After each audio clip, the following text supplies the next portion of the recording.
爸，给你报名的相亲节目就快开始了，您快点进去吧。婷婷，要不还是算了吧。爸，我知道你在想什么，但是妈都去世多少年了，你一个人把我们拉扯长大，现在啊也该找个老伴儿了。报名费可花了我好几千呢，你要不去，这钱可就浪费了哈。那行吧。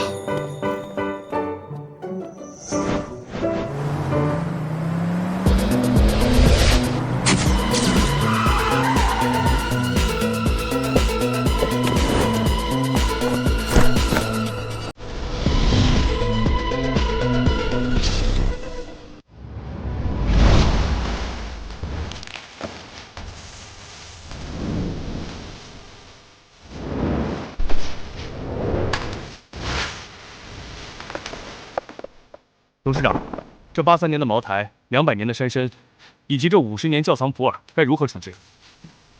送老宅去，记得藏好点，别让我爸发现。是。大哥二哥，我们几个隐藏了这么多年的身份，到底什么时候告诉爸？只要咱爸能找到一个真心跟他过日子的老伴儿，我们就可以坦白了。没错，真要有这么一个人，那我们三兄妹可以满足他的任何要求。这么好的衣服，还是留到该用的时候吧。你好，请问一下这个表？哪来的乡下人？滚呐！臭死了！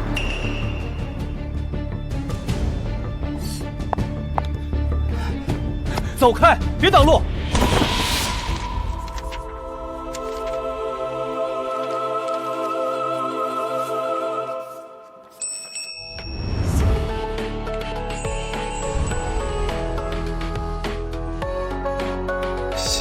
谢谢啊。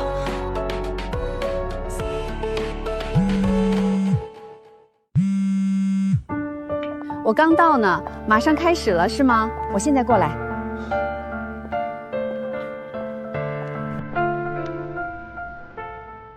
各位观众，原来不晚大型相亲节目正式开播。首先欢迎我们台上的10朵金花。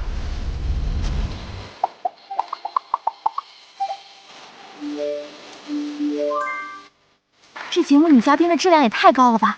参赛的男嘉宾有福了。能报名参加这种档次相亲会的男人，要么有钱，要么帅，不然哪有这个脸来？下面有请我们的1号嘉宾罗永正闪亮登场。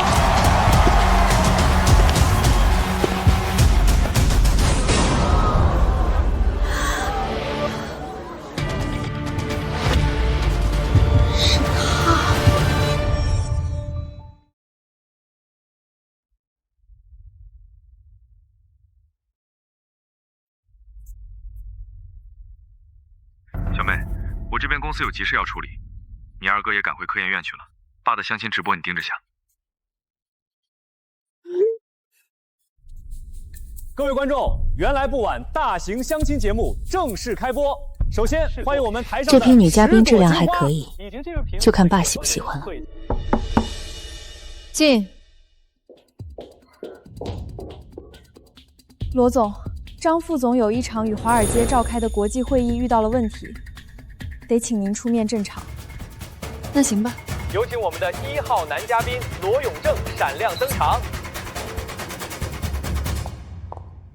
待会儿回来再看回放好了。以我爸的长相和身材，换上那套西装，不得把在场的女嘉宾迷死。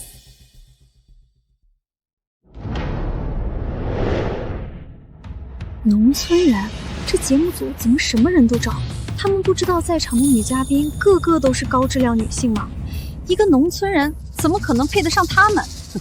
谁知道呢？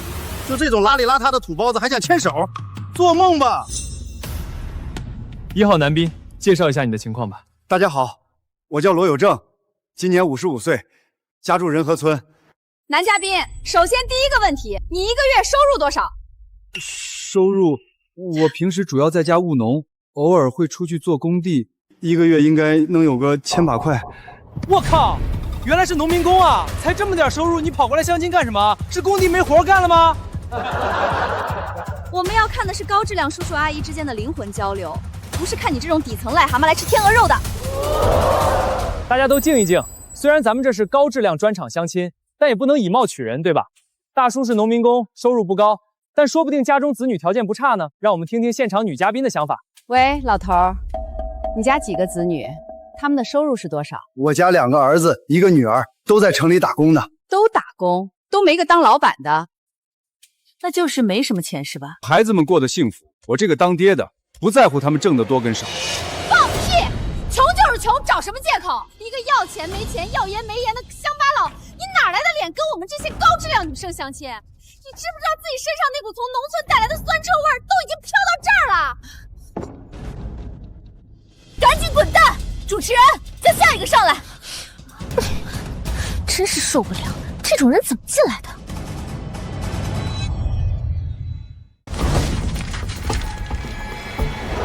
干什么吃的你？连嘉宾名单都能搞错？你不知道这档节目是专门为城市精英阶层准备的吗？对不起导演，我错了。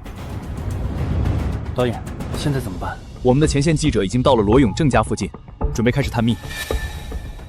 这场直播上百万观众盯着，还能怎么办？硬着头皮播。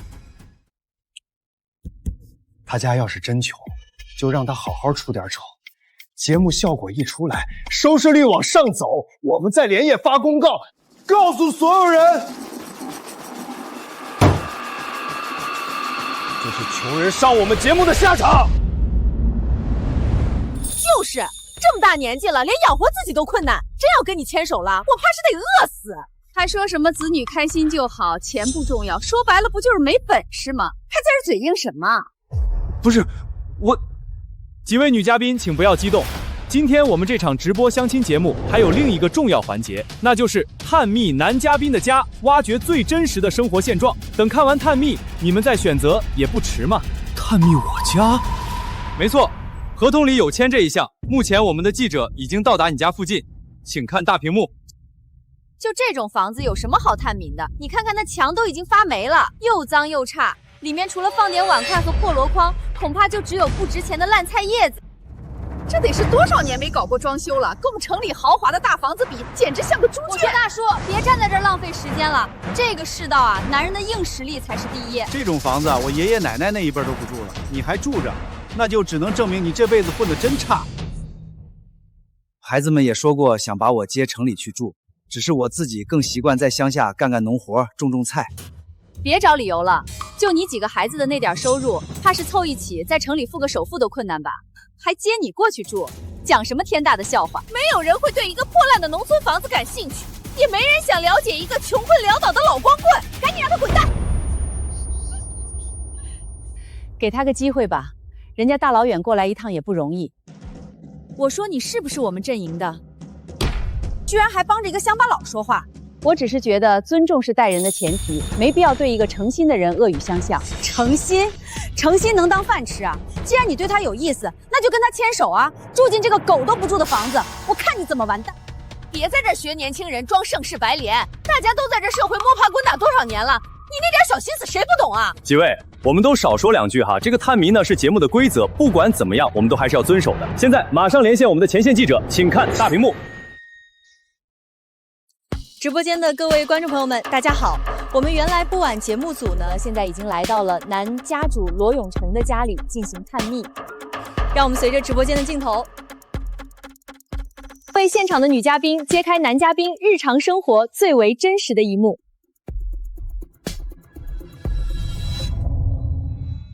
现在，让我们通过现场大屏幕近距离观察一下男嘉宾的实际情况。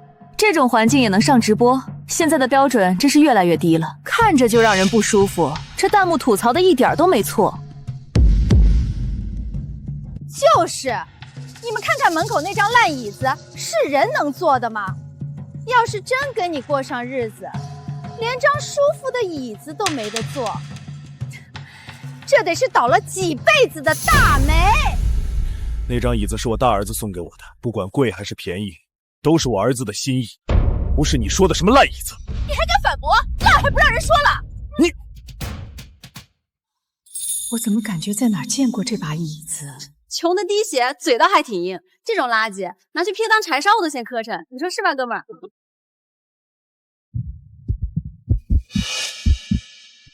不对劲。什么不对劲？我查到了，这把椅子好像是。到底发现了什么了？你倒是说呀！不应该啊，那样东西怎么会出现在一个农村人家里？还是这么随意摆在外面？你说的是什么东西？不行，我得给老王打个电话。喂，老王，你现在在哪儿？别考古了，现在马上停下手里所有的活，去看一场直播。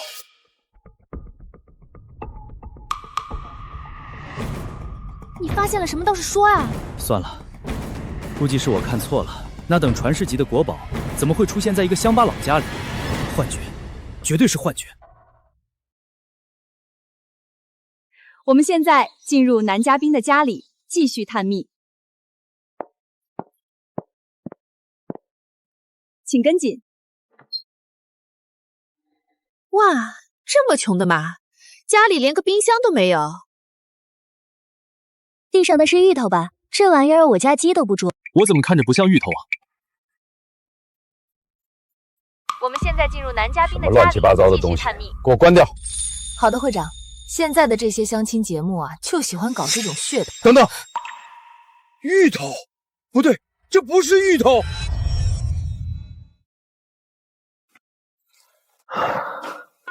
你说咱们这么大老远来到这儿，就只是拍这点东西吗？唉，这有什么办法？虽然说这大叔穷是穷了点，但还收拾得挺干净的。行，你先歇着，我去上个洗手间。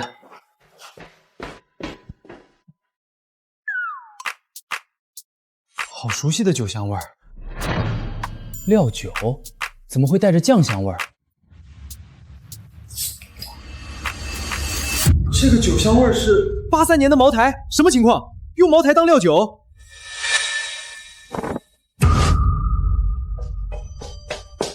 小李，你快看看这是什么？我在抽屉里找到的。劳斯莱斯、宝马、奔驰，一整箱茅台。好，各位女嘉宾，现在我们的探秘已经进行了一半，大家可以根据自己的情况选择留灯或者灭灯。若有留灯的，则直播继续。姐妹们，你们得记住，我们来这儿不是将就的，是来寻找幸福的。就我隔壁一56岁的小姐妹，离异带一个儿子，上个月刚嫁给一个30出头的富二代小伙，人家直接给她800万，在市中心买了套房子，把她捧在手心，怕化了。听说最近是又怀上了，所以咱们一定得奔着自己的目标去。像这种穷酸货色，我多看一眼都嫌作呕。这灯必须灭！好姐妹说的对，你瞅瞅你自己，既没钱也没个人样，穿得跟乞丐似的，没有任何的品味跟高级感，看着你心里都磕碜得慌。这个灯我也灭定了。说句实话，身边追我的霸道总裁小奶狗，没有100也有80，就你这种，给老娘提鞋也不配。抱歉哈，如果第一轮台上的灯就全灭的话，那您这边就得下台去了。谢谢啊，要是早知道相亲需要这些条件，我也不会来了，给你们添麻烦了。等等，我为你留灯。李清平，你发什么疯？哦，我知道了，你是故意特立独行唱反调，想当网红是吧？看着人模人样的，没想到是个心机婊。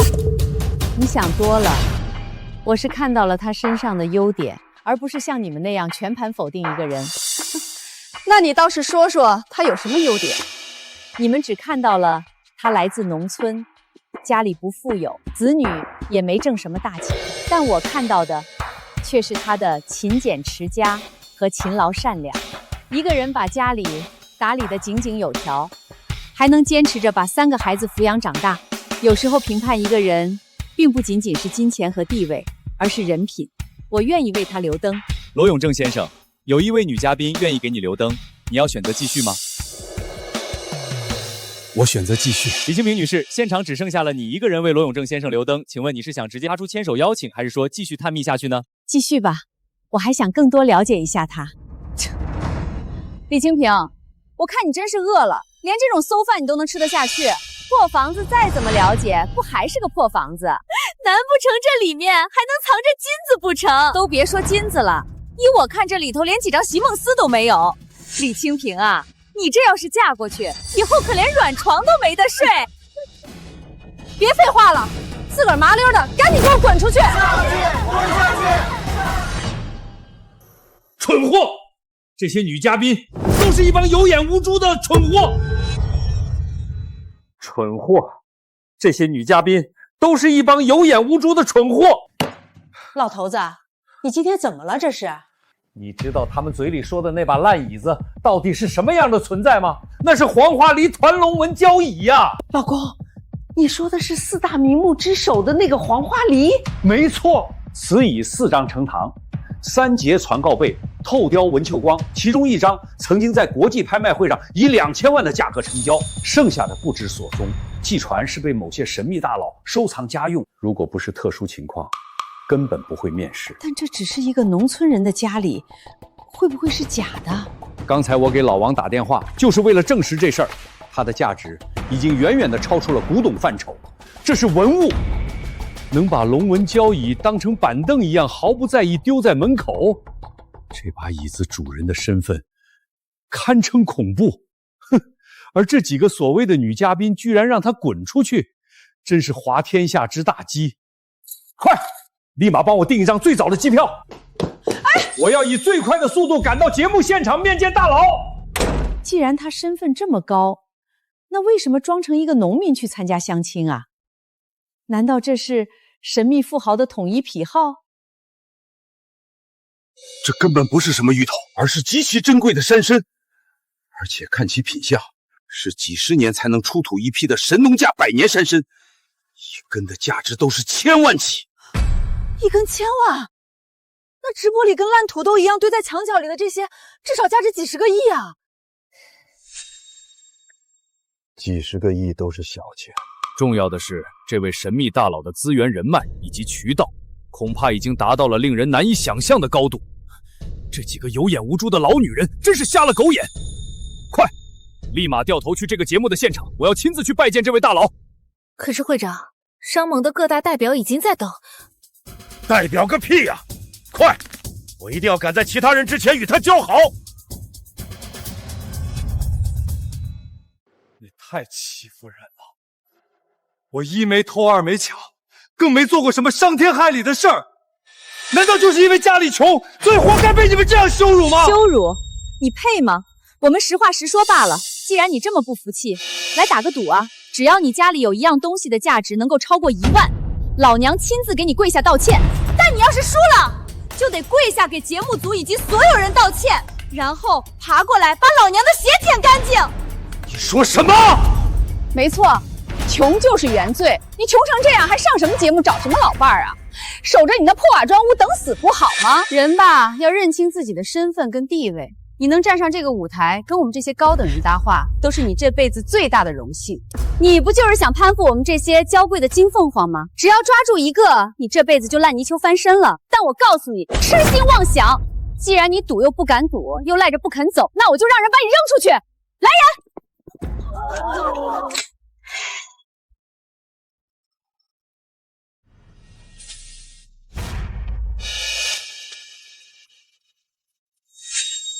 都跟我进入会场。是。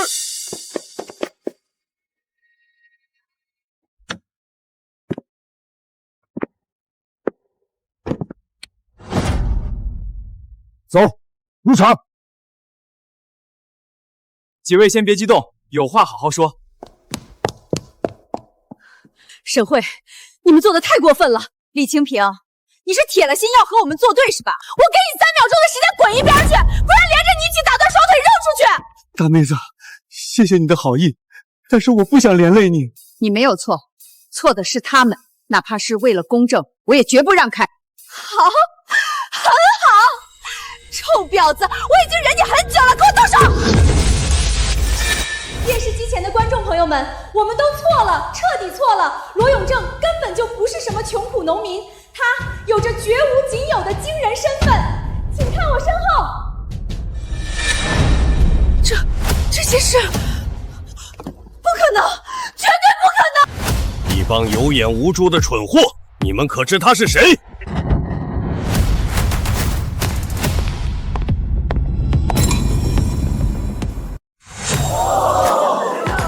我看到了什么？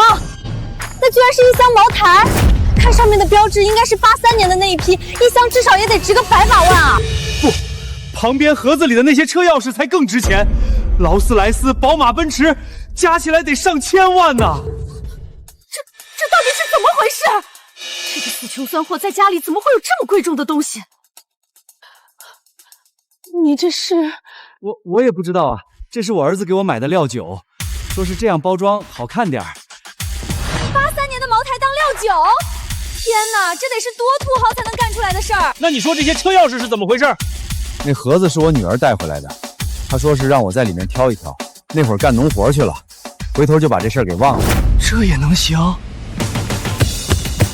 罗先生，我明白了，你一定是在玩欲擒故纵是吧？其实你就是个低调的富豪啊！完了，是我们看走眼了。假的，肯定是假的！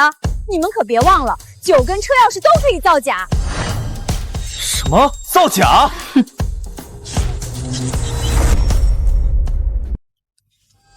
这位女嘉宾，你有什么依据呢？这种事情需要什么依据？市面上仿茅台的假酒没有1000也有800，你说那是茅台就是茅台啊？还有那车钥匙，一看就是打火机，这种东西网购一箱都只要10几块钱，也只有你们才会信这些小把戏。对，哪个正常人会把这么珍贵的茅台当料酒？这不就是为了博眼球吗？想不到你外表看起来老实巴交的，原来这么阴险。大家都看到了吧？像这种穷山恶水出来的乡下人，心思都是这么肮脏。我从来都没说过我家的料酒是茅台，都是你们在自说自话。还狡辩是吧？你知不知道买卖假酒是犯法的？来，现场的记者给他打假。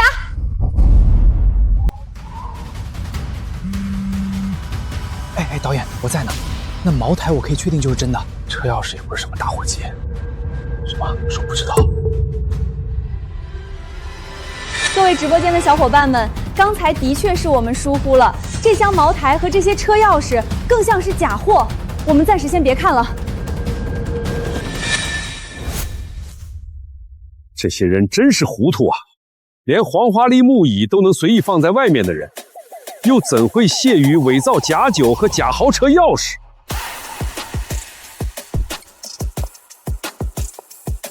老师，车已备好，随时可以出发。辛苦你了，为老师服务应该的。老师，您还看直播呢？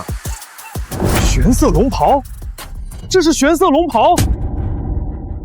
玄色龙袍，这是玄色龙袍。你说什么？玄色龙袍？没看错吧？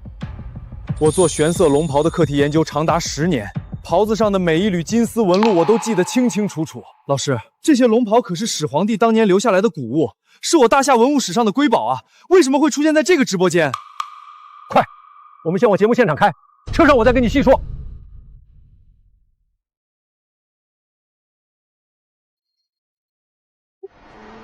经专家鉴定，这批所谓的83年茅台全是赝品。瞎了狗眼，都瞎了他的狗眼！83年的茅台，每一瓶的瓶身上都有不可复制的防伪标志。我收藏了这么多年的茅台，能不知道吗？给我再开快点！5分钟之内，我必须要到达节目会场。非得抽那几个老女人大嘴巴子不可。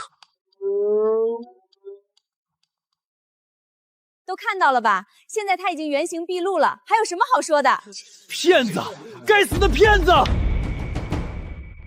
既然节目播出到现在产生了这么大的争议，那经过节目组的慎重决定，我们直接启动最后一项节目流程——亲临男嘉宾家里现场确认。罗先生，合同里可是写的清清楚楚，我们有权进行这项流程。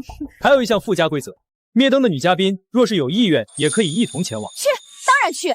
毕竟一个人的真实面目，从他的生活起居里最能体现。我们都想看看他是怎么在全国观众面前身败名裂。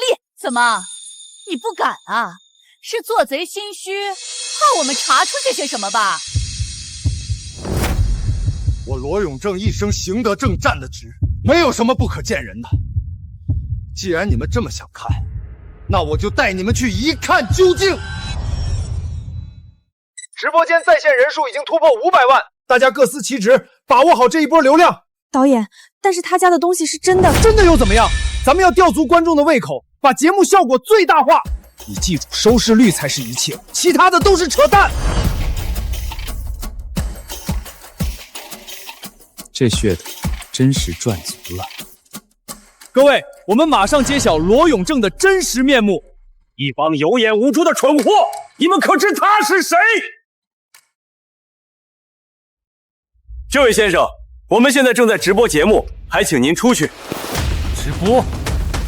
睁大你的狗眼，看清楚来的人是谁！这人好熟悉啊，好像在哪见过。我想起来了，他不就是那个金融大佬江城商协的会长吗？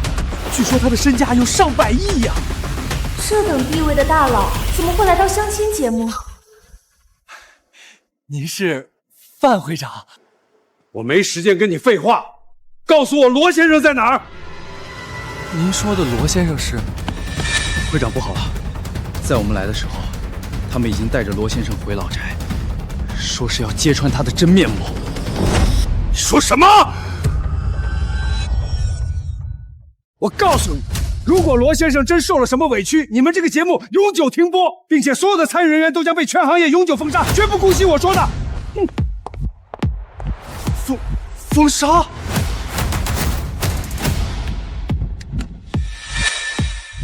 我是江城古董协会负责人，荣耀集团首席鉴宝专家谢生。这一位是我的老师，江城大学考古系郑教授郑有权。古董协会，郑教授，我知道郑教授，他可是大夏测评的4大国宝级考古学教授之一，威望堪比院士啊！他这个学生也不简单啊，能被古董协会和荣光集团同时聘请，地位极高。请问你们节目的那位罗永正罗先生如今身在何处啊？我师徒有问题想向他请教一样。啊！又是一个来找罗永正的。你好，罗先生是去后台休息了吗？老师，你快看那儿！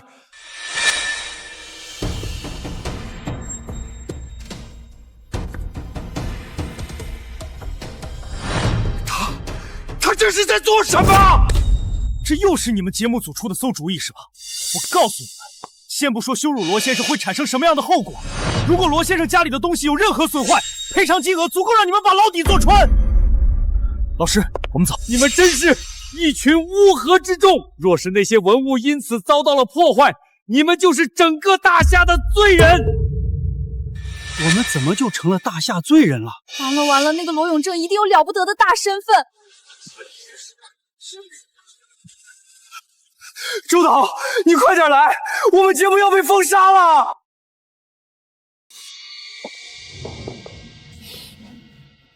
这是人住的地方吗？一股馊臭味儿。这地方比我想的还要破烂，看这墙角堆的什么玩意儿？这种东西我家狗都不吃。所以说是穷人住的地方吗？我儿子给我买的大别墅啊，车库都比这豪华。别泡了，这些东西都不知道被蟑螂老鼠爬过多少次了，想想都恶心，还喝呢。谢谢，我刚好口渴了。这是我小女儿给我买的老茶叶，你别嫌弃。这个茶叶的香味怎么有点熟悉？各位观众朋友，现在我们的女嘉宾已经来到了罗永正家里，那接下来鉴别正式开始。今天的国际会议到此结束，各位去休息吧。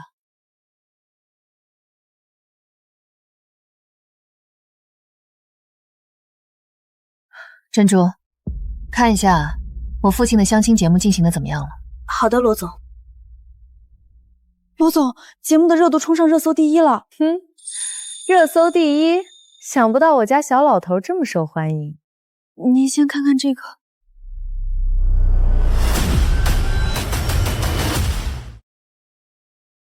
恶心的乡下人，虚伪的老光棍，敢这么侮辱我爸，他们这是在找死！那几个趾高气扬的女嘉宾已经去到了罗家老宅，您看怎么处理？他们在节目上百般折辱我爸，必须要付出1000倍的代价。备车回老宅，我要让他们后悔来到这世上。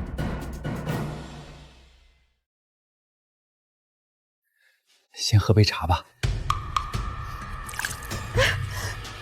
对不起，你没烫到吧？瞎了你的狗眼啊！知不知道我这是 LP 的新款，好几万呢，烫坏了你赔得起吗？我不是故意的，明明是你自己碰到了茶杯，怎么还打人啊？李清平，我警告你少在这儿当假好人！我给他2巴掌又怎么了？没让他赔钱都是我仁慈，就这破房子卖了都赔不起我一条裙子。你好了好了，几位都先息怒，直播间这么多观众看着呢。直播是吧？我打的就是他，你分明就是故意想报复老娘，现在装什么可怜啊？我真的不是故意的。你自己看看，我们谁让你跑茶了？又有谁会喝这种劣质杯子装的茶水？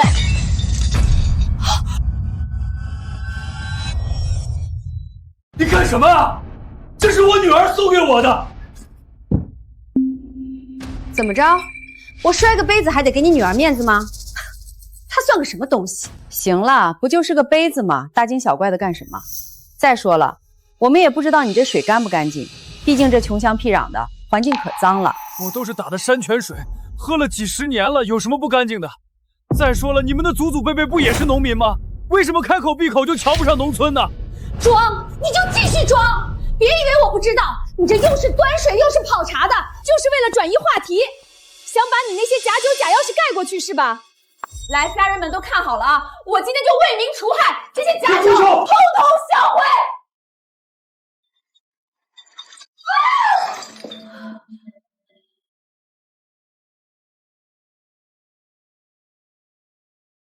确定这是罗先生老家吗？是的，会长。走。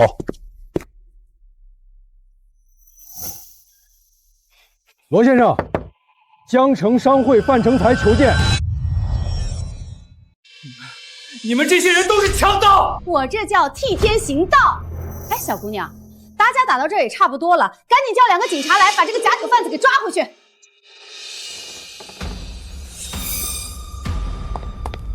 罗先生，我终于见到你本人了。啊，这是那箱83年的茅台，为什么全碎了？罗先生，这到底发生了什么？你又是谁？有你说话的份儿吗？你是那个在节目上为难罗先生的老女人，这箱茅台也是你打碎的吧？你才是老女人，你全家都是老女人，是老娘打碎了又怎么样？几瓶假酒，难不成我还赔不起？你敢打我？打的就是你这个有眼无珠的狗东西！你知不知道这批83年的茅台至少价值100万？你拿什么赔？什么？83年的茅台？这老茅台可是有价无市的稀罕宝贝啊！竟然让你这种毒妇给毁了！还有这百年山参，每一株都是不可多得的极品药材，现在被酒打湿，也等同于废了。百年山参，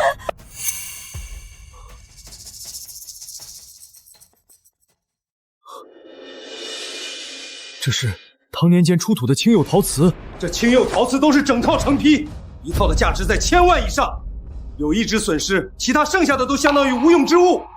砸了茅台，毁了山参，又碎了这青釉陶瓷，就这几样东西，你起码得赔偿上亿。什么？赔偿上亿？那个，我们没有参与啊。对，这件事跟我们2个没关系。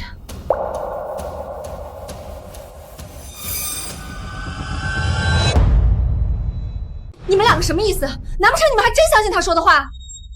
也不是，我说你俩到底长不长脑子，看不出来这是他请的演员吗？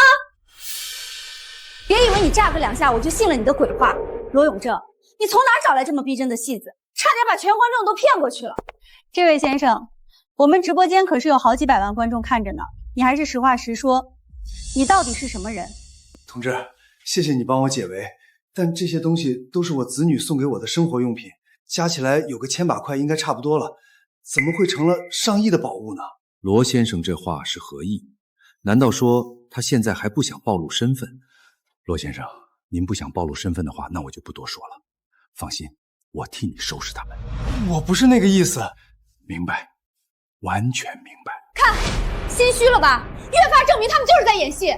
我告诉你，你不仅帮这个乡下人做假证，还打了我一巴掌，今天这事儿没完。没完！我范成才就算多打你几巴掌，整个江城又有谁能奈我何？我管你犯什么！总之你们这些杂碎，今天都没好果子吃。范成才，难道你是那位江城商会范会长？没错，是我。据说范会长身价过100亿，是当之无愧的富豪。老罗，你居然能与这般人物结识？身价100亿？放屁！吹牛也不先打打草稿。那位范会长可是位高权重的商业大佬，怎么可能会专程来拜访他这样一个下等人？先生，我再强调一次，我们这档节目是现场直播，造假是会受到严重惩罚的。直播间有江城商会的成员出来证实了，他就是范会长本人。这怎么会？我是什么人不重要，重要的是你们冒犯了罗先生，简直不可饶恕。老罗，你到底是什么身份啊？我能让100亿大佬无脑维护，这大叔到底是什么身份啊？那还用问，绝不是隐藏大佬啊！大叔还缺儿媳妇吗？我可以。直播间在线人数已经突破2000万了，还在涨。这可是打破了行业记录啊！从来没有哪档相亲节目有这么高的收视率。就算你是江城商会会长又怎么样？你懂古玩吗？懂鉴宝吗？你又不是专家，凭什么认定这些东西是真的？我能证明他说的都是真的。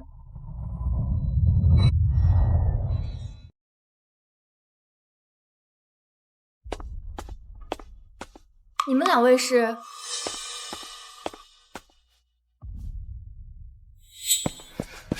罗先生，我可算是找到你了。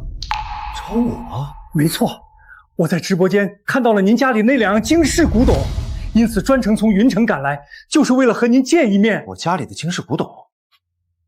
不，这套茶杯虽说珍贵，但还远远达不到惊世骇俗的地步。我说的是另外2样，这张椅子才是稀世重宝。这等品质，在所有面世的成品当中都属于上乘啊！罗永正，我不知道你用什么办法请了范会长到场，但我告诉你，这些东西就是一些上不得台面的破烂货。你以为找一个疯疯癫癫的老头过来神神叨叨2句，这些东西就能变废为宝吗？做梦！亏我们还差点信了你的手段，现在看来，什么价值过亿，那都是假的。疯疯癫癫的老头，都是假的。你们到底知不知道，站在你们面前的这位是什么身份？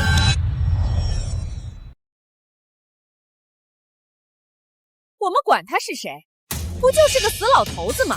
跟这罗永正一样，浑身的酸臭味儿，看着都犯恶心。我看你们这些人，读书都读到狗肚子里了。有眼无珠这几个字，真是被你们演绎的淋漓尽致。你居然敢骂我们！骂，损毁文物，羞辱院士，你们还用得着我来骂？你说什么？院士？敢问阁下是？哦，范会长是这样的，我老师呢，在手机直播上见到了罗先生家里的几样物件，就火急火燎赶过来，想要一探究竟。我叫谢生，是古董协会的负责人。幸会，实不相瞒，我也是冲着拜访罗先生来的。不过你刚才提到的院士是？正式向诸位介绍一下，这一位是我的老师，同时也是云城大学历史研究学院院长。开什么国际玩笑？院士怎么会打这种主将逼长来？你赶紧看一下直播，肯定有打假的。网友们怎么说的？你快告诉我们。郑有权，国家级院士，历史考古学顶尖大农。你说什么？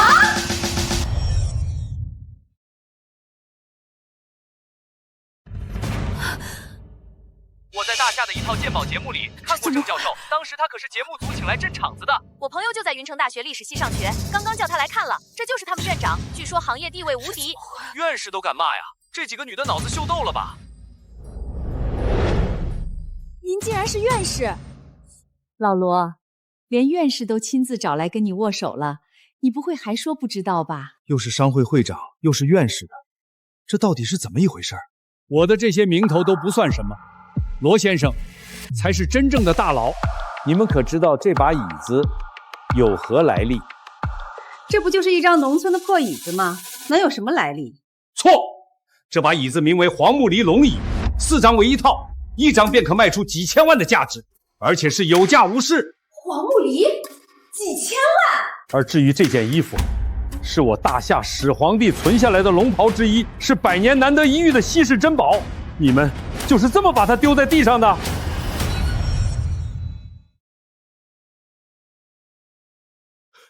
李院士，您说的是真的？我没听错吧？龙椅、龙袍，我从业40余年，从未看走过眼。在看直播的时候，我师徒2人就已经辨认出来。现在现场一看，更加确认无误。那这些东西的出处？罗先生，这2样文物对于我大夏研究院来说都有着非凡的意义。只要您开价，多少我们都愿意买下。对，只要您开口，什么条件都行，愿意给您效犬马之劳。罗先生是有什么顾虑吗？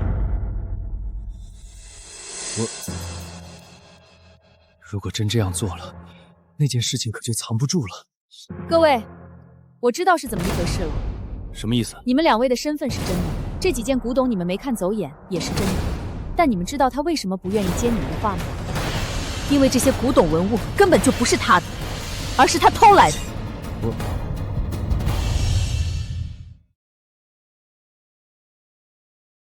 偷？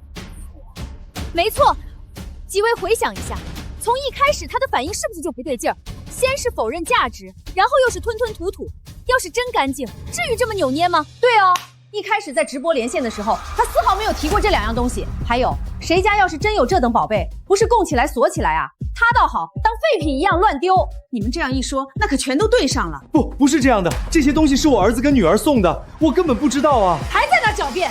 我说你扯谎的时候能不能动点脑子？开口闭口就是子女送的，难不成你子女一个个都是身价千亿的大人物啊？怎么可能？他自己在节目上都说了，他子女啊就是几个在城里打工搬砖的货色，这种人连维持自己的生计都困难，还买古董，那怕是个天大的笑话。罗先生，他们都怀疑到这个份上，您就别藏着掖着了，该是怎样就是怎样。是啊，您就说实话吧。那我先打个电话给我女儿吧。证据确凿，有什么好打的？我现在就把你送进局子里去！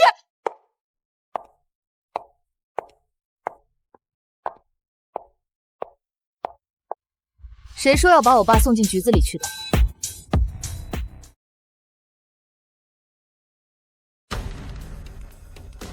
女儿，爸，你没事吧？你怎么回来了？这帮人骑在你头上作威作福，我要是还不回来，恐怕他们接下来得杀人放火了。哎，我说你会不会说话？什么叫杀人放火？你爸偷了这么多名贵的古董，还不让人说了是吧？偷古董？什么古董？装！你继续装！这些古董都是价值连城的宝物，要不是你爸偷的，怎么可能出现在你们这下等的穷酸家庭里？女儿啊，这些东西到底是哪来的？咱们得解释清楚啊！放心吧，爸，我们家从来不干偷鸡摸狗的事儿，这些东西都是我和大哥、二哥买给您的。你们几个买的？这小姑娘家的别的不学，学着扯谎，你也不撒泡尿照照自己是个什么德行？就一个城里打工的，还敢夸下这种海口？你们说这个是不是就叫上梁不正下梁歪？我没兴趣跟你们争辩这些，现在立马向我爸赔礼道歉，不然你们承受不起后果。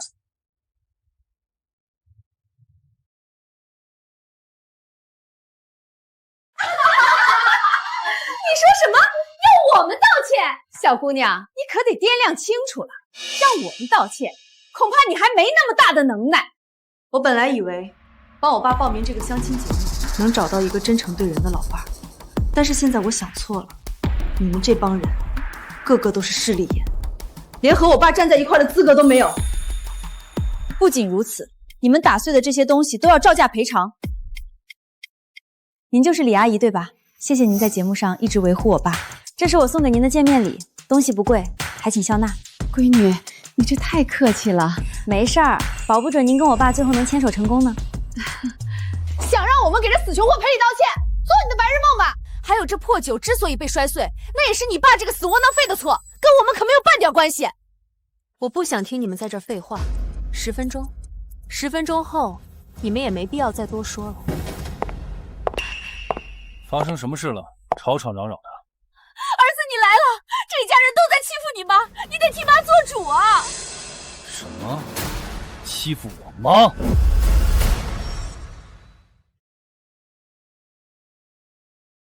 是啊，这个老东西不仅欺负我，还叫来了他女儿帮忙，强迫你妈跪下道歉。好，很好。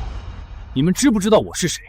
敢这么折辱我妈，我看你们是活得不耐烦了。没错，你们听好了，我儿子那是卫明集团部门总监，位高权重，不是你们这些乡下的烂货能比的。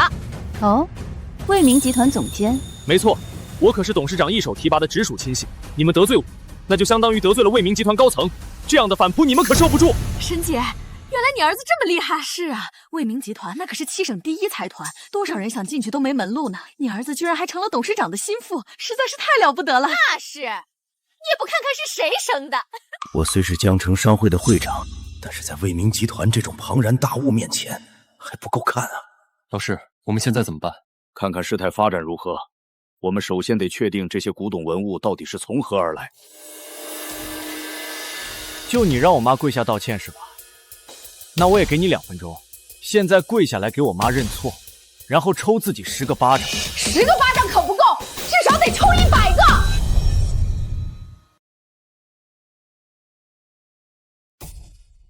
对不住啊，我女儿年龄还小，说话多有冒失，还请你们大人不计小人过。爸，你不用求他们。女儿啊，我知道你是为了爸好，但是卫明集团是咱们整个江南最厉害的企业，哪怕是像范会长这样地位的人都不敢轻易得罪卫明集团的高层，更何况咱们这种农民家庭。爸，不用担心这种小问题。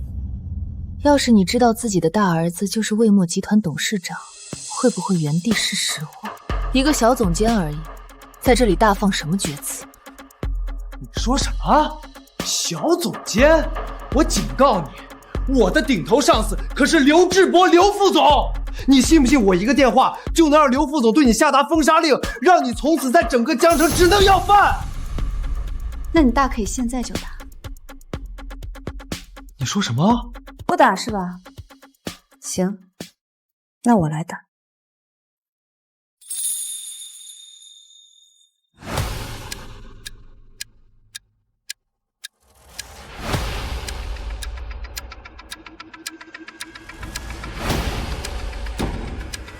刘志博，我给你10分钟时间赶到我家老宅，管好你的手下。要是你到不了，那你这个副总的位置也就做到头了。三小姐，发生什么事了？这是哪个不长眼的畜生敢惹怒董事长的妹妹？找死不成？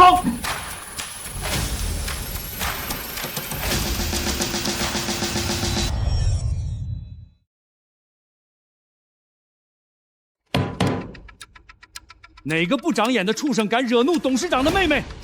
找死不成？来人，给我备车，快！10分钟之内，我必须要赶到董事长的老宅。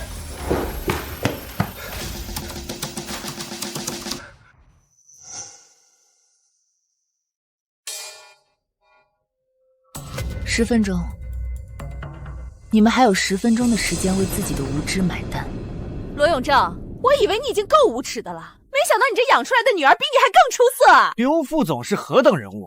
你一个装模作样的乡巴佬，还打电话命令他？你以为自己是谁啊？董事长的妹妹吗？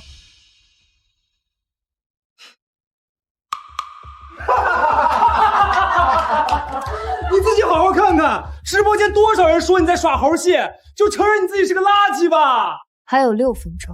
小姑娘，真就是真，假就是假，这些东西哪怕是你们意外得来的也没关系，只要说出实话，我会替你们求情的。孩子，没事的，不用看。阿姨相信你们绝对不会做违法乱纪的事情。谢谢阿姨你的好意。现在看来，整个房里的人只有你相信我们父女2个是无辜的，所以在场的人除了你之外，其他人通通都得付出代价。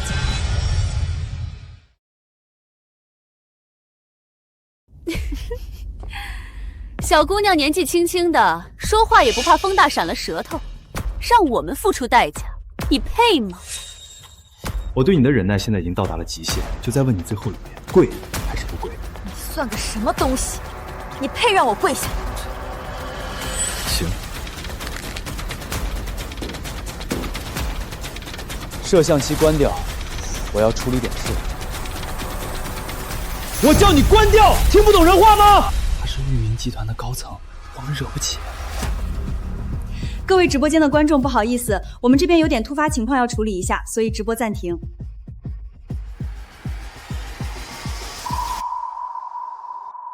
进来。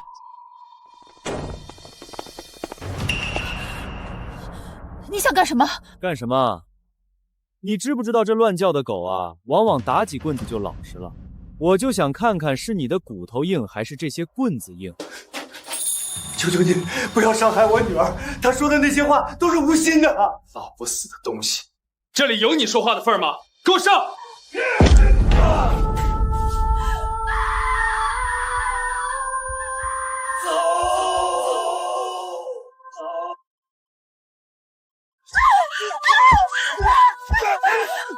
别打了，再打会出人命的！住手！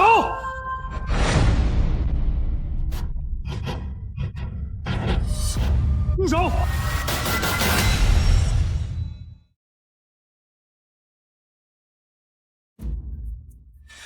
刘总，您怎么来了？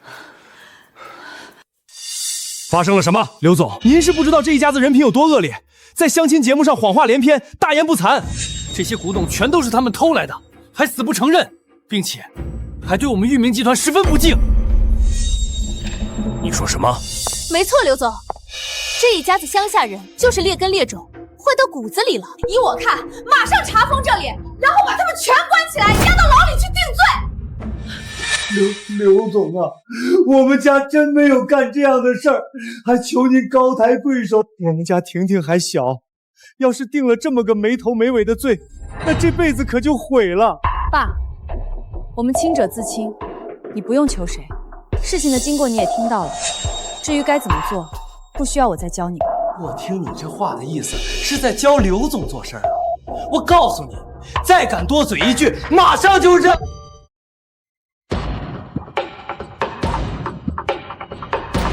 够了！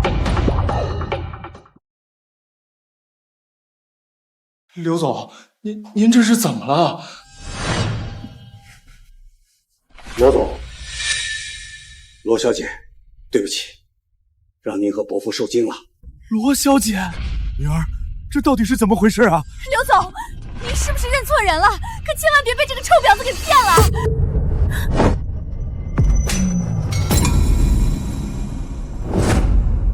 你再敢多说一句，我立马撕烂你的嘴！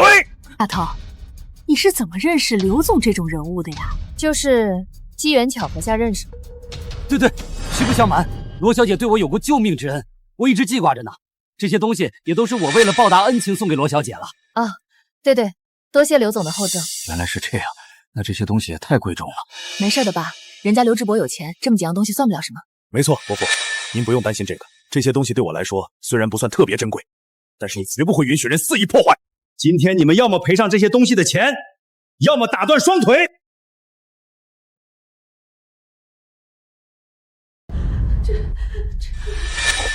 刘总不要，我们不是有意要打碎您的东西的，是吧，妈？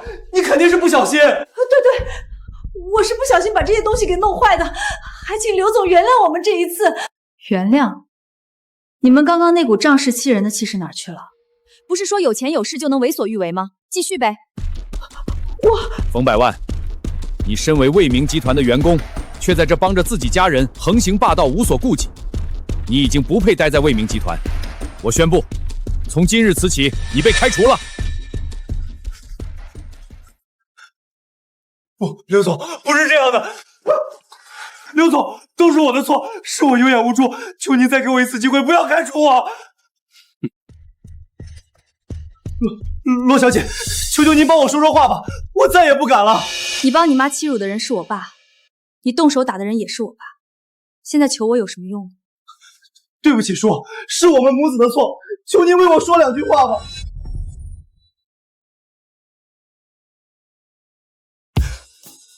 叔，我们是真知道错了，求您给我们一次改邪归正的机会吧。妈，你快过来跪下给罗叔赔礼道歉！啊，别我了，快点！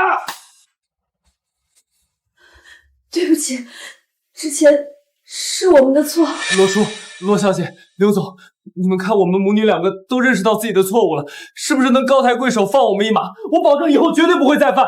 爸，这件事你来决定，想怎么做，按你的判断来就是。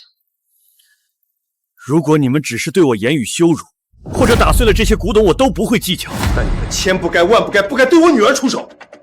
所以抱歉，我不能原谅你们。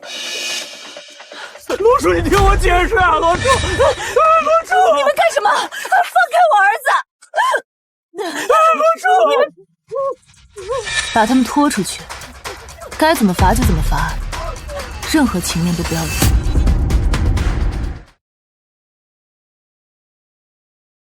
是，罗小姐。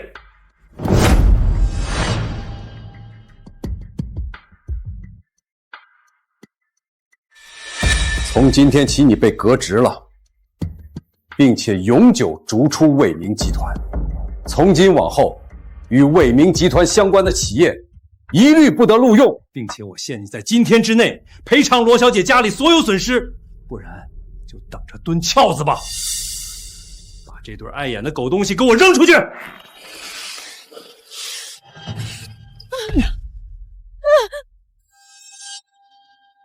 还有你们这2人，助纣为虐，不分青红皂白。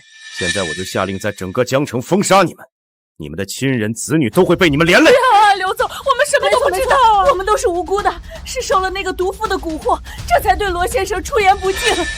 不管你们出于什么目的，做了就是做，没什么好狡辩。把他们都给我拖下去。几位，现在你们总该相信我家的这些古董是真的吧？相信，怎么会不相信呢？既然伟明集团的副总都发话了，那这事儿肯定假不了。那就辛苦几位，回头帮我们证实一下这件事情的真假。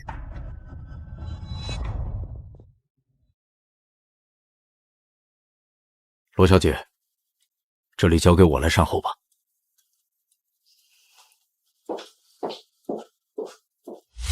刘总，罗小姐真的只是您的救命恩人吗？是不是还有别的身份？不该打探的事情就少打探，以你们的身份与地位，还不够资格。怎么，还需要我派人请你们出去吗？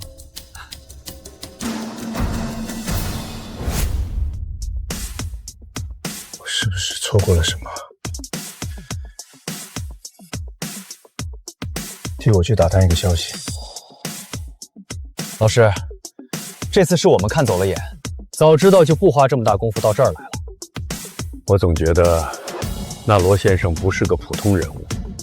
看如今这情况，并非如此。去查查罗家的子女都是做什么的。是。只希望这一次没有认错人。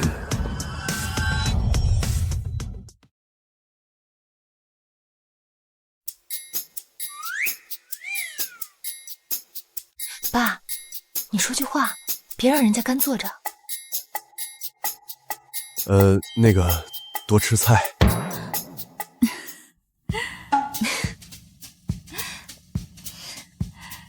丫头，这次多亏了你，不然那帮人还不知道会放肆到什么地步。也得谢谢你啊，李阿姨。如果不是你好几次站出来维护我爸，他都被欺负惨了。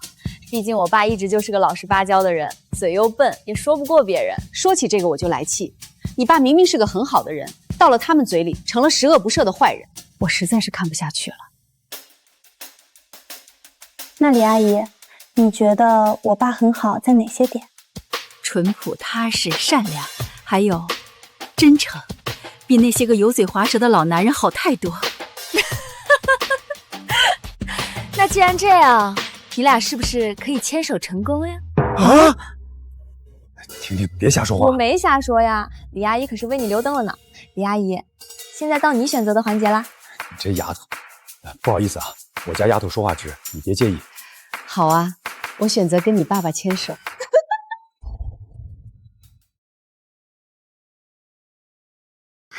李阿姨，你说真的啊？当然了，这种事情我可不会开玩笑。那个，我只是个农民，你是城里人，咱们估计不太合适。哎呀，爸，你瞎说什么呢？我不在乎你是不是农民，也不在乎你家里的情况怎么样。到了咱们这个岁数，想要的就是个相守一生。以前我也相过几个老伴儿，但是没有一个有你的善良，真诚和踏实，也没有一个像婷婷这么可爱的女儿。爸，人家李阿姨都这么说了，你就别犹豫了。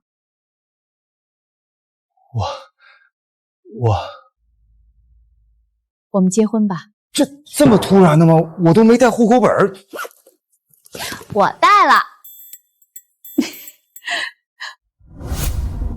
就这么稀里糊涂把婚结了？怎么了？不开心吗？不是，就觉得跟做梦一样。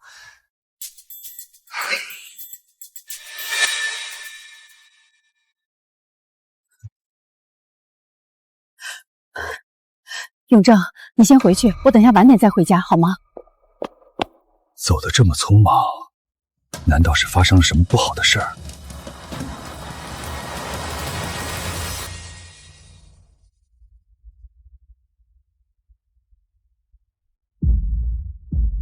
罗老，让您久等了。那项计划进行的怎么样了？回罗老，在您几名徒弟的协助下，我们的超音速飞机以及光刻项目推进的非常顺利，目前已取得重大突破。那就行，也不枉费我花费心血带出了他们几个。罗老，您是我们大夏昔日的商界教父，是真正助推我大夏屹立在世界之巅的重要人物。您退了，是我们的一大损失啊！不管是国主还是首长，都希望您重新回归，执掌最高科研。不用说了，我现在已经是养老状态，有我那几个徒弟在啊，我放心。而且我现在啊找了老伴儿，这下半辈子就想陪老伴儿散散心，其他的事儿啊不想多管喽。太好了，恭喜罗老！这么多年了，您终于找到了一位合适的另一半。多谢小李啊，你早些回去休息吧，我也该好好的过个晚年了。秘书长，这罗老真那么厉害吗？废话，罗老为国家科研做出的贡献空前绝后，无人能比。要不是他现在只想低调隐居，家门都不知道会被多少各行各业的大佬巨头给踩破。原来如此，罗老既然结婚了，那这大礼必须得送上才是。上头下了命令，哪怕不能请罗老回去执掌，也要给予罗老最高的待遇。你去准备一下厚礼，我们明日就给罗老送去，祝贺他老人家一番。遵命。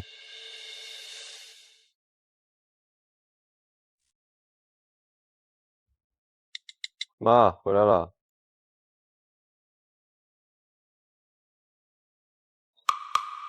那个妈，王总送了东西过来，你晚上陪他去吃个饭。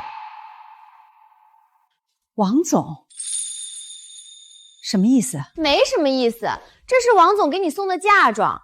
过几天你记得跟王总把证领了，把酒也给办了。领证、办酒，我都没有同意，你们凭什么替我收下这些东西？哎，你这话说的可就不对了，人家王总花几十上百万来追求你，你还摆架子不同意。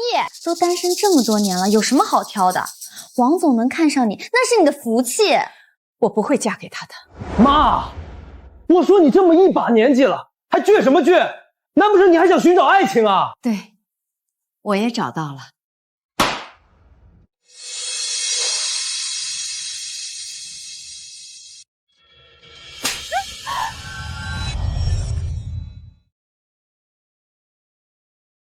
谁让你乱结婚的啊？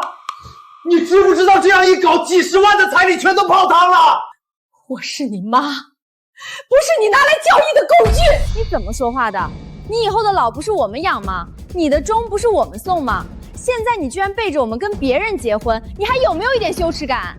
我知道你想找个老伴儿，但你也不能随随便便跟个不认识的男人扯证，赶紧把这个婚离了，乖乖的跟王总去吃饭。我是不可能离的，更不可能嫁给那个所谓的王总。那人到底给了你多少彩礼，让你这么死心塌地？他没有给彩礼，但是我愿意。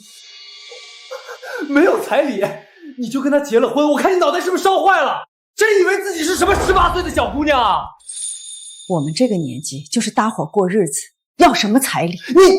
这我可就说句公道话了，你这么便宜就把自己给嫁了，让我们两个怎么办？我们还指望着这彩礼翻身呢。那人什么身份？给了多少彩礼？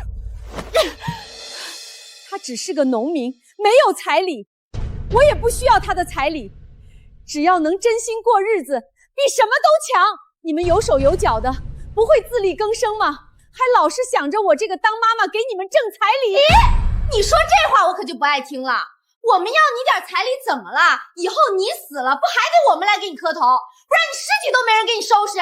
我现在给你2个选择：第一，你去离了婚跟王总结；第二，你想办法搞40万彩礼来，不然你就滚出去！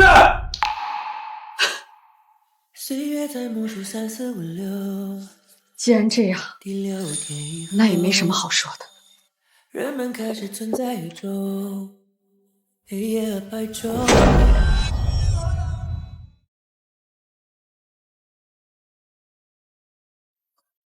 我一手带大的儿子，最后居然将我赶出了家门，还真是个天大的笑话。王胖子，你来这儿干什么？我来还能干什么？当然是想你了呗。我警告你，不要动手动脚的，我们2个是没有可能的。没有可能，老子给你家送了几10万的东西，就是为了把你带回家。你现在跟我说没有可能，玩我是吧？哎，走，现在就跟我回家。你干什么？他妈哪来的土包子，敢管老子的事儿，找死是吧？她是我老婆，你欺负我老婆还有理了？什么？你老婆？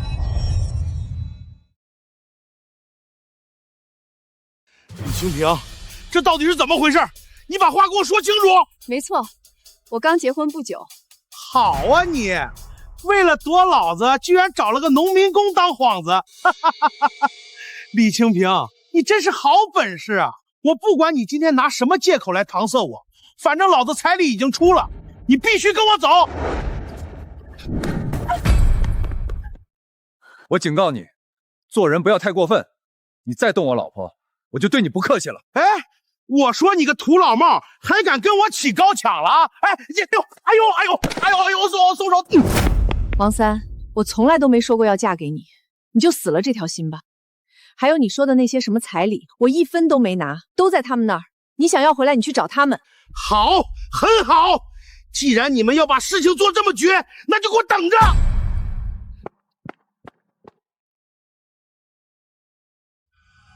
你没事吧？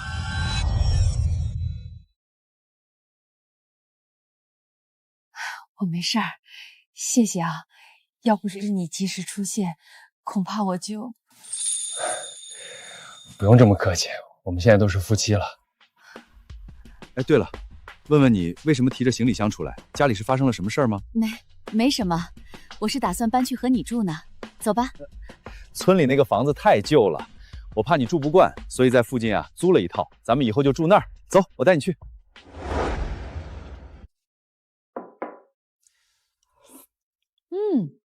想不到你的厨艺这么好哎。那我以后多做给你吃，尽管放心有我在啊，以后谁都不敢再欺负你。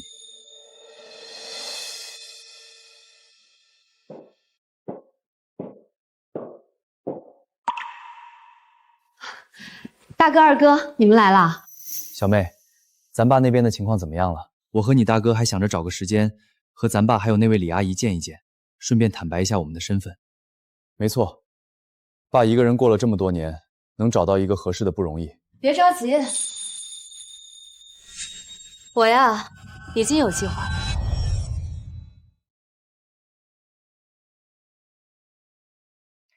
永正呀，你晚上想吃什么？我去买来给你做。什么都行，只要是你喜欢的呀，我都吃。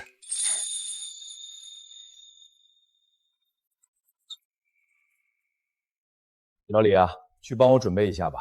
明天我要在江城举办一场盛大的求婚仪式。隐藏身份这么多年，现在也时候该向世人公布了。青婆，既然你选择了相信我，那我一定会让你成为这个世界上最幸福的女人。你是说要为他们俩举办一场盛大的求婚仪式？没错，你们想想，咱爸孤达了这么多年，好不容易找到一个合适的老伴儿，该有的仪式感都得给他们补上。刚好能趁着这个机会公布我们的身份，也是时候让咱爸从老家搬到别墅来了。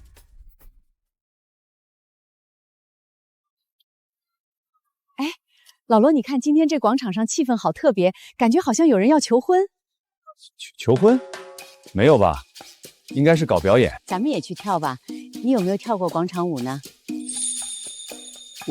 我会，你看。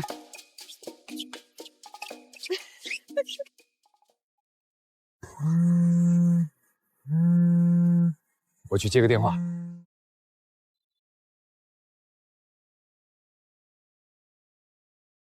喂，罗老，一切都已准备妥当，上千辆无人机已经在等候，各大电视台也准备采访，随时听候您安排。干得不错。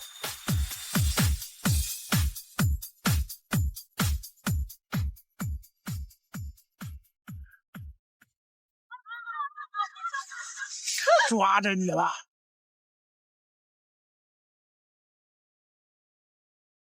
你干什么？放开我！王三，我已经警告过你了，我们俩之间是不可能的，不要再纠缠我。李清平，我们之间呢有误会，我都找人打听过了，你相亲牵手的那男的就是个破种地的农民，你呀肯定是被骗了。我想做什么跟你没有半点关系，请你离开。我句句都是实话，你不信自个儿打听去，跟着他为农村受苦，那不如跟着我吃香喝辣。就算没有他，我也不会跟你在一起，就死了这条心吧。我说李清平，老子给你脸了是吧？这么大岁数还打扮的花枝招展的，你不就是为了勾引男人吗？跟我在这装什么清纯？你什么你？被我戳中了内心的想法是吧？我可告诉你，有人已经跟我说了，那农民工就是个假身份。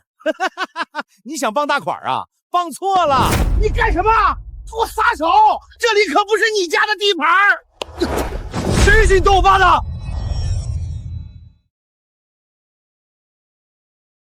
儿子闺女，你们俩咋来了？爸，咱们家这彩礼什么女人找不到啊？你非得守着这朵烂黄花菜干什么？就是臭婊子！别以为我不知道你在玩什么手段，你不就是想用这种欲擒故纵的法子吊着我爸，然后把他身上的钱统统骗走吗？我听不懂你们在说什么，请你们离开。哎！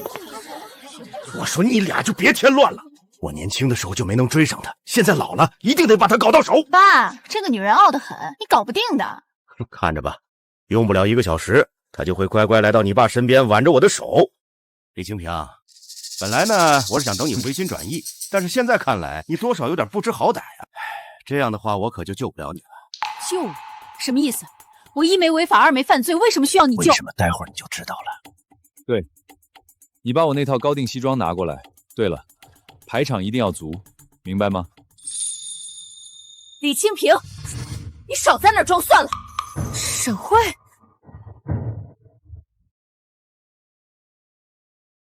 你怎么会来这里？我怎么会来这儿？你先问问你自己啊，死骗子！要是我再不来拆穿你，你恐怕这辈子都沉浸在骗局里面出不来了吧？骗局？什么骗局？哼，还装不知情啊？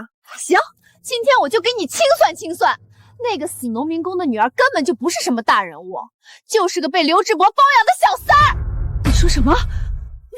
据说你还和那个死农民工结婚了，李清平，你还真是蠢到家了。个靠小三儿上位的家庭能好到哪儿去？你们想干什么？干什么？哼，这旧账我不跟你翻。但是吧，我们就事论事，这个地儿是我们交际语团训练的地方，不是你这种跳低等广场舞的人能待的。识相的话，就赶紧给我滚！这个地方我们每天都来，凭什么让给你们？就是，哼，凭什么？就凭我们个个都是工薪阶层，是富太太，而你们只不过是一帮低贱的大妈，有什么资格跟我们站在一块跳？你怕是不知道吧？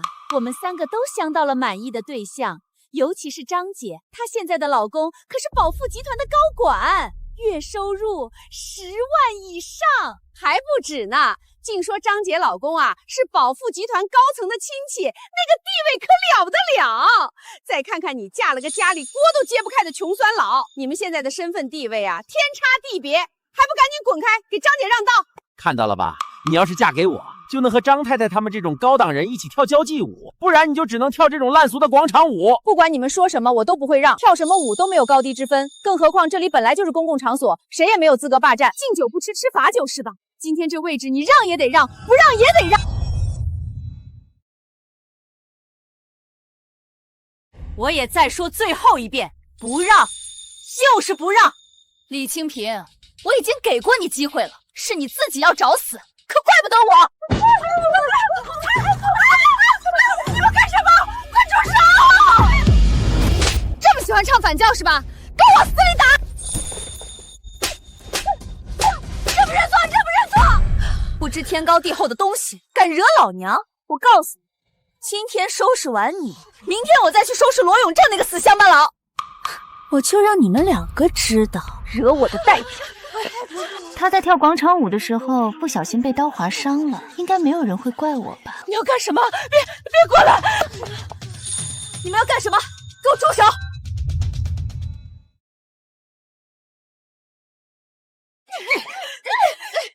你们要干什么？给我住手！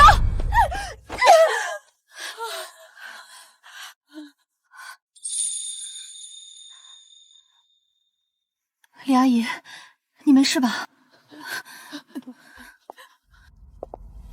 是你这个小贱人，我还正愁着没地儿找你呢，你倒自己先送上门来。看来上次还是对你太心慈手软了，少在那儿摆谱了！别以为我们不知道你是干什么的，一个上不得台面的小三儿，牛什么牛？小三，你就是个被刘志博包养的狐狸精而已，真以为自己有什么天大的能耐吗？算了，闺女，咱们不和他们斗，走吧，这块地方让给他们就是。不行，李阿姨，他们不仅辱骂你，还把你打成这样，这笔账我一定要跟他们算清楚。你就是那个死乡下人的女儿是吧？你那个死穷鬼老爹，前2天对我动了手，这梁子结下了，你好好想想怎么赔偿。一帮为老不尊的强盗，丝毫不知廉耻礼仪，今天你们都得为自己的行为付出代价。你个黄毛丫头也敢在这口出狂言！姐妹们上，给他点颜色瞧瞧！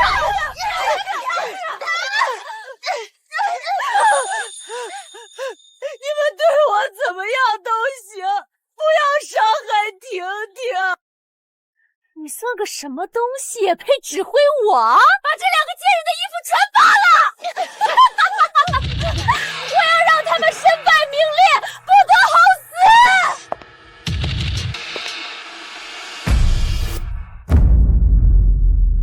你们在干什么？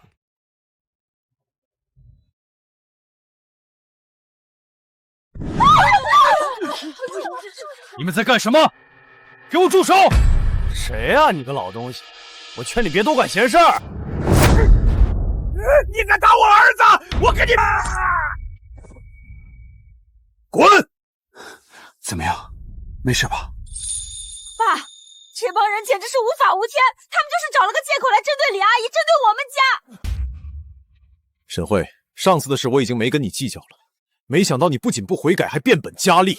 罗永正，你别以为自己穿了套西装就是高等人，你的那点小伎俩早就被我看穿了。正好上次那笔账我也要找你算，今天你倒是自己走上门来送死。王叔，你没事吧？我怎么可能没事？这都是你要的那个姘头傻子，不分青红皂白，上来就对我一顿打。好啊，原来就是你这个老小子把我妈给拐跑了，还敢殴打王叔，赶紧滚过来道歉！不是我说你嘛，你怎么就找了这么个不知好歹的东西？王叔才是你的良配，赶紧回头是岸。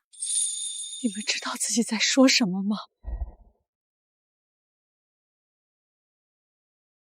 你们要不要看看我被他们弄成什么样子了？你别找借口，赶紧回来，听到没有？就是王叔正忠厚老实的人，我们不信他，难道还信你随便从路边找来买一个老东西吗？我再给你最后一次机会，现在马上回来给王叔道歉，然后跟这个老不死的东西把婚离了，不然我马上和你断绝母子关系。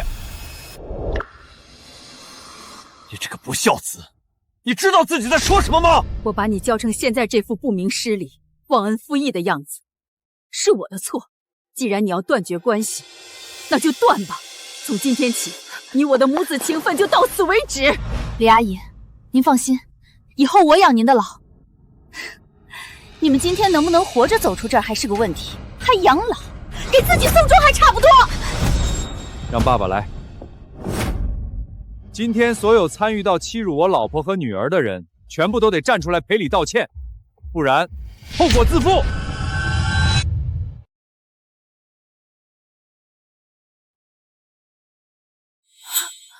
李阿姨，有没有感觉我爸有点变了？是有这么个感觉。让我们下跪道歉，你怕是得了失心疯？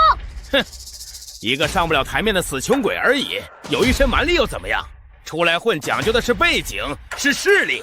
有些事情不是靠你一双拳头就能解决的。爸，你跟他废话什么？咱们这么多人还干不过他一个吗？就是，既然这老东西这么不知死，那就给他点颜色瞧瞧。我们3个人还搞不过他一个吗？小心！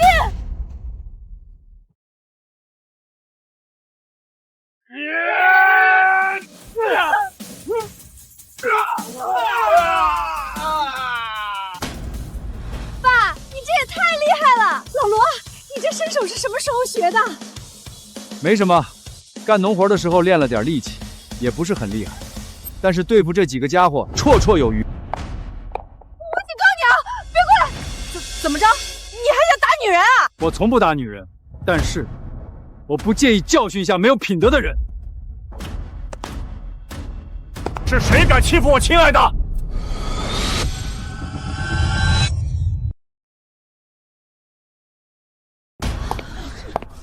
亲爱的，你终于来了！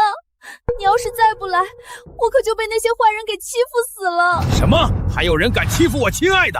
怕是吃了雄心豹子胆。就是这一家人，他女儿是刘志博的小三，他仗着这一点关系，不仅要我们给他们下跪，还到处放话说保富集团算个屁。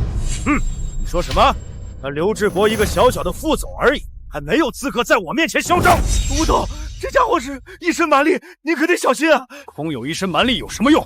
狗东西！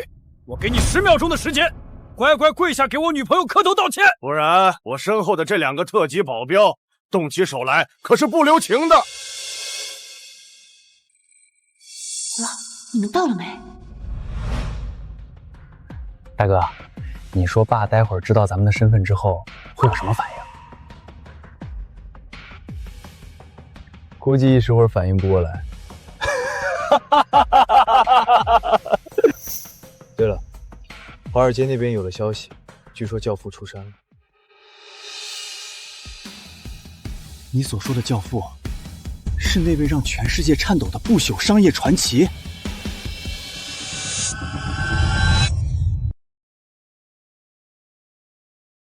？10几年前，世界金融危机，教父带领我大夏打赢了这场国际金融战，帮助我们大夏树立了在世界金融界举足轻重的地位。那一次之后，他便销声匿迹，如人间蒸发。没想到时隔多年，竟然重新出山了。是啊，教父对于我们的影响无比深远。大夏几大集团，像裕民、宝富以及其他几家，都是在教父的扶持下才登顶巅峰的。如果他老人家能出山，那我们魏明一定要把握住这个机会。好，我会让人时刻关注教西父的动向，一有消息，我们便立马登门拜访。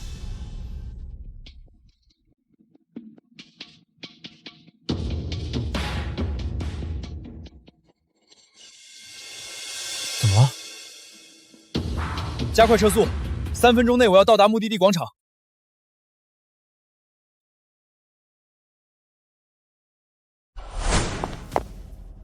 就你，还没有资格动我爸，你也动不了他。死小三儿，你知道自己在说什么吗？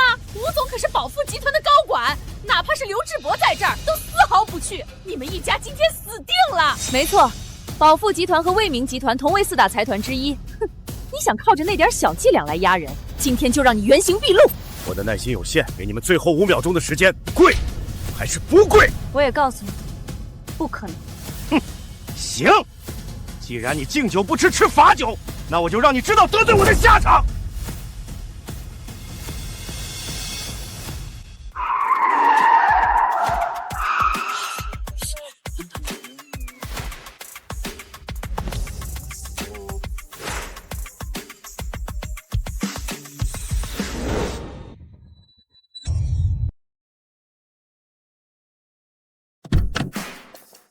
我看你们在找死！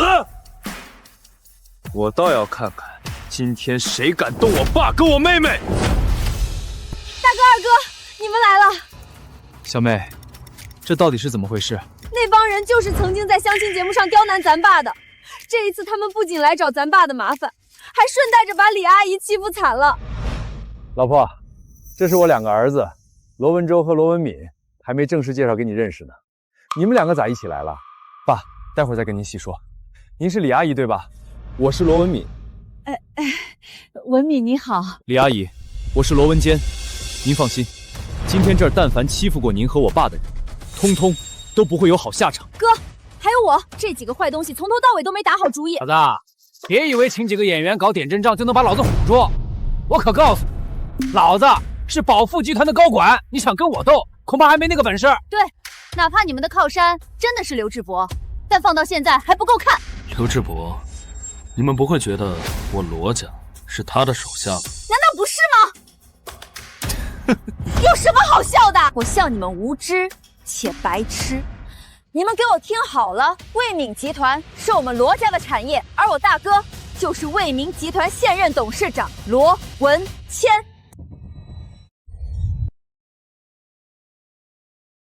你说什么？你是卫明集团董事长？这是……儿子，婷婷说的这是真的吗？爸，我们又怎么会骗您呢？实话告诉你吧，其实这些年啊，我们一直在隐藏身份，为的就是让你有个接受的过程。现在您找到了李阿姨这么好的伴侣，我们也是时候该坦白了。二哥虽然不在卫明集团任职，但现在是国家科研院的首席专家，而我们集团和科研院有着深度合作，都是二哥在一手主持着。至于我呢，掌管着卫明集团的珠宝古玩公司，家里的那些东西呢，也都是我和2个哥哥带过去的。所以，那个刘志博就是你的手下？当然，我就说刘总当时面对婷婷时根本不像一个上位者，原来是这样。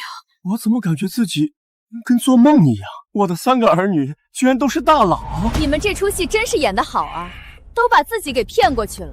只可惜我们不吃这一套。几个跳梁小丑，你们要是冒充一下别人，我或许还会信。但卫明集团董事长这等尊贵的人物，岂是你们能冒犯的？简直不知死活！我不想听你们废话。2分钟，若是2分钟，你们无法用行动取得我家人的原谅，那你们将会失去一切。小子，你少在这吹牛了，我们可不是被吓大的。你们还真想把这出戏演到底啊？省省吧，就你们这散发着穷酸子味的一家人，还想让我们失去一切？做什么春秋大梦？先不说吴总的实力如何，就光是我都已经是1000万身价，名下的店铺也有10个8个，而我这2个姐妹也是上千万的财富傍身。你拿什么让我们失去一切？大哥，我来出手。不，你出手，至少需要半个小时才能完成指令，但我需要他们立刻完蛋。发动域名集团最高封杀令，3分钟，我要让其生效。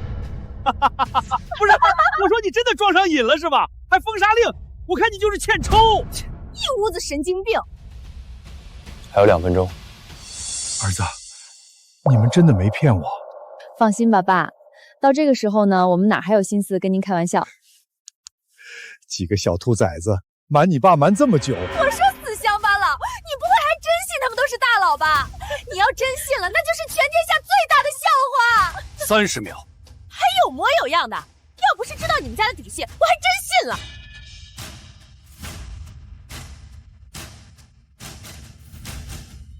喂，怎么了？你说什么？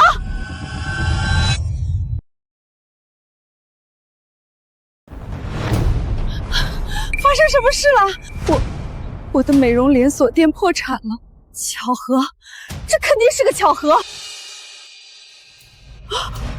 你说的是真的？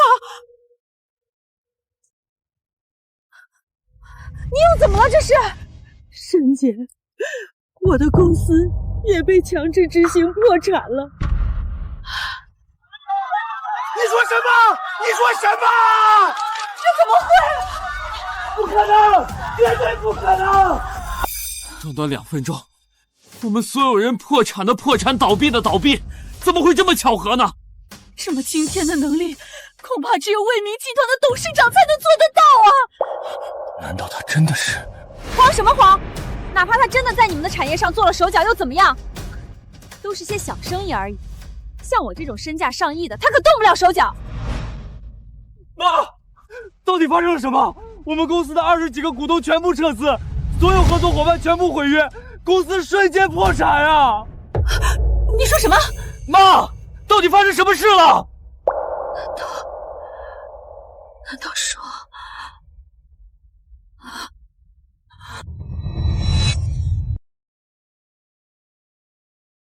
我说了，封杀令一出，你们都会得到报应。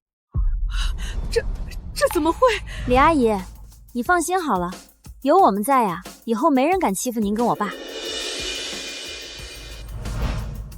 这几个小兔崽子，我还真没想到，这么多年来，我一直扶持的人居然就是你们。妈，现在该怎么办啊？是啊，张姐，我们要是破产了，那下半辈子可就没有活路了。哼，有什么好慌的？吴总，你有办法？亲爱的，你没事吗？我当然没事，哪怕他真的是裕民集团的董事长，也动不了我分毫。小子，可别怪我没提醒你们一家人，想动我，那就等死吧！大哥，为什么集团的封杀令对他没有生效？我也不清楚。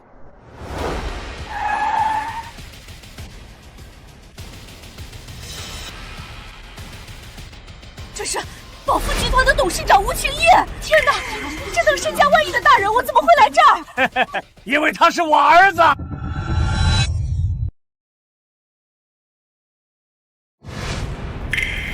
宝富董事长，亲爱的，你只说你是领导的亲戚，没说你儿子就是这么大的领导啊！没错，我现在不装了。爸，是哪个龟孙子说要你破产？就那一家子人想动用势力封杀我们，阴险毒辣，无所不用其极。罗文谦，没想到竟然是你。哦，罗文婷，你也在。吴晴夜，没想到他竟然是你这个小人的父亲。真是有什么样的爹，就有什么样的儿子。你少在那胡说八道！儿子，他们用肮脏的手段让你沈慧阿姨和在场的10几个长辈都破产了，这笔账你可得好好跟他们算清楚。爸，你放心吧，他们卫明集团的名头虽然听上去火，但是在我宝富集团面前还不够看。吴晴夜，我们为自己父亲讨回公道，天经地义。你现在不分青红皂白维护他们，是想和我卫明集团彻底开战吗？罗文谦，你知道自己在说什么？如今4大财团之中，我宝富集团各方面的实力都在你卫明集团之上，你拿什么跟我斗？既然你想玩，那我就陪你玩玩。听我号令，发动保富全财团力量，封杀卫明集团。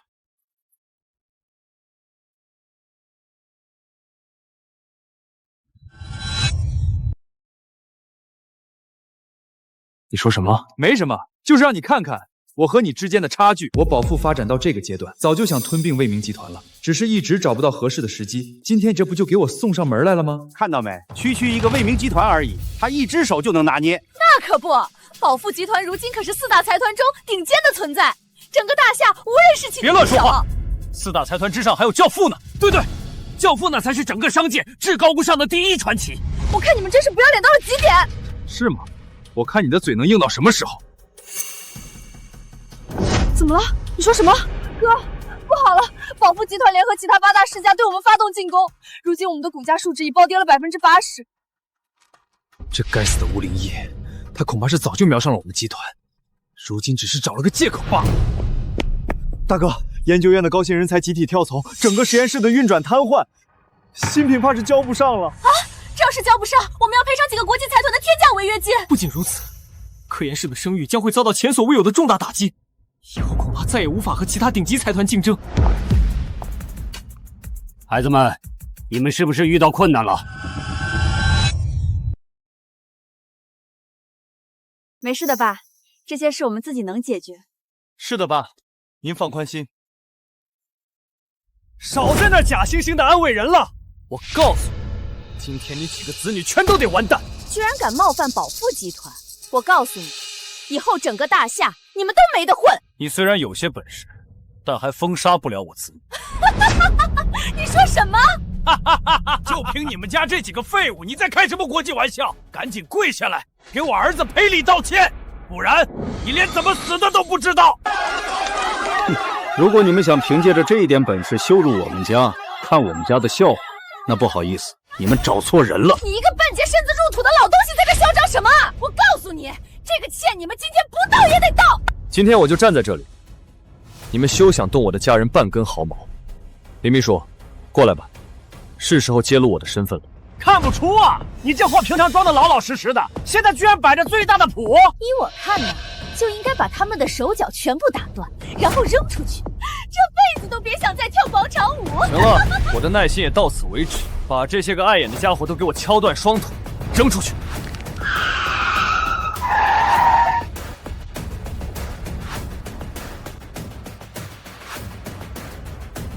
想动他，你们还不够格。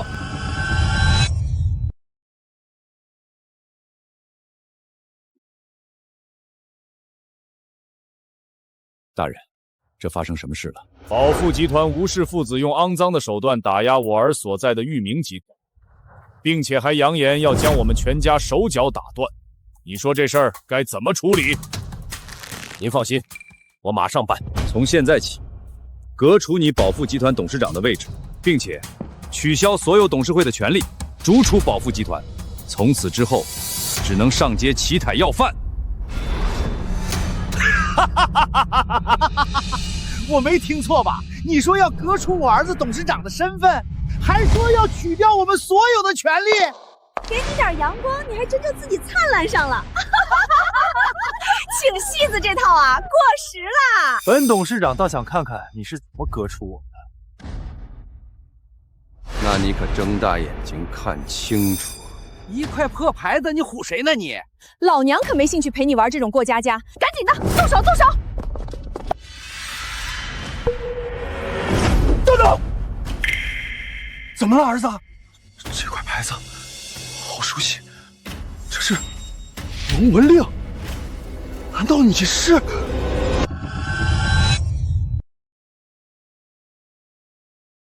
他是什么？天，那可是教父手底下的头号心腹，那可是高高在上的大人物啊！他怎么会来到这里？太可怕了！罗永正那种垃圾，怎么会跟李秘书长扯上关系？到底是什么地位？我说了，想打压我，恐怕你的水平还不够。罗永正，事情不是这样的，你听我们解释。对啊，事出有因的。罗永正，我错了，你再宽容一次好不好？你们想多了，就这样吧。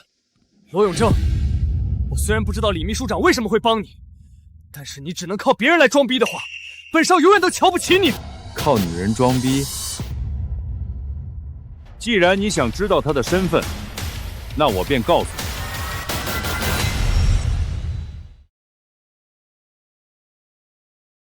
听好了，罗老就是20年前的教父。大夏教父！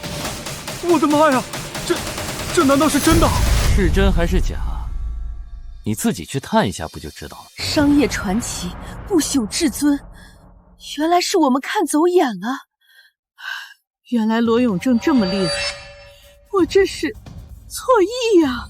现在听明白了吗？我明白了。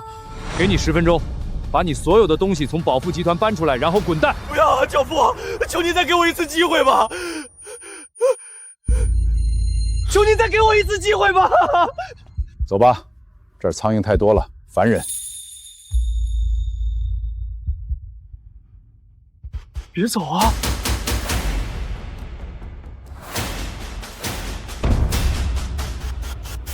无上教父，恐怖如斯啊！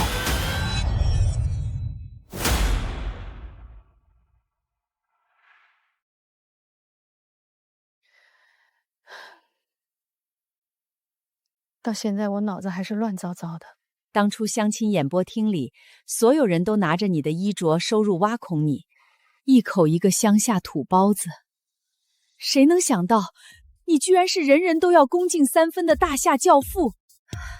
这么大的身份，你安安静静藏在村子种地10几年，心里该藏了多少难言之隐啊！当年我爱人走得早，外面商界各方势力纠缠不休，到处都是算计和纷争。那时候3个孩子年纪都小，我顶着教父的身份，根本没办法让他们安安稳稳长大。可我只是个普通中年妇人，没什么过人之处，真的不会觉得我配不上你吗？什么配不配的？到了我们这个年纪，钱财、身份全都是虚的。他们早就提前打理好了私人礼堂，我们开过去就能举行婚礼仪式。我要好好弥补我们这场迟来的婚事。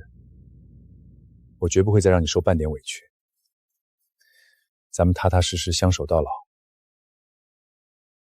今天这里没有商界权贵，没有媒体记者，只有我们一家人。从前父亲隐藏身份，在相亲现场受尽旁人冷眼嘲讽。今日我们齐聚于此，只为见证父亲与李阿姨相守一生的约定。当初相亲台上，所有人都因为我的衣着、家境肆意羞辱我。等大家知晓我的真实身份后，又个个趋炎附势，刻意讨好。从头到尾，只有你待我始终如一，不图富贵，不慕虚名。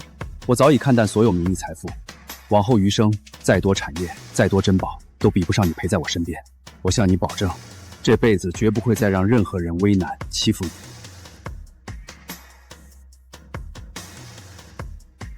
我前半生过得孤苦，他们只把我当成换取彩礼的工具，从来没有体谅过我。我不奢求大富大贵，只求往后3餐4季，我们2个互相体谅，平平淡淡走完剩下的路。我有3个懂事孝顺的孩子，还有身边真心待我的你，我这辈子再也没有任何遗憾。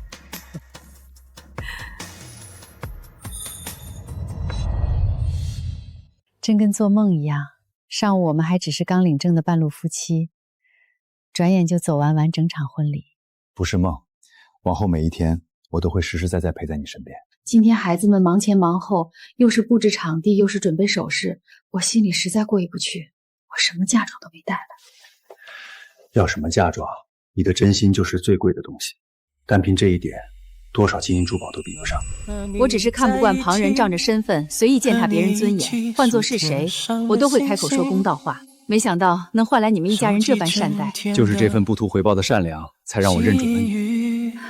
我活到这个岁数，早就看透了钱财虚名，年轻时吃过太多苦，只想要一个安稳、知冷知热的伴儿。以后再也不会让你吃苦。乡下的小院我会留着，城里的别墅也随时能住，想去哪里散心，我都陪着你。那你那些产业、科研相关的大事，不用回去处理吗？我怕拖累你。从前操心事业是为了孩子，如今孩子们全都独当一面，不用我再费心操劳。往后我的重心只有你，任何琐事都交给手下人打理，我只负责陪着你过日子。有你这句话，我这辈子就知足了。咱们往后3餐一起做饭，闲了就散步逛集市，不用应付那些虚与委蛇的应酬，简简单单相守到老，好不好？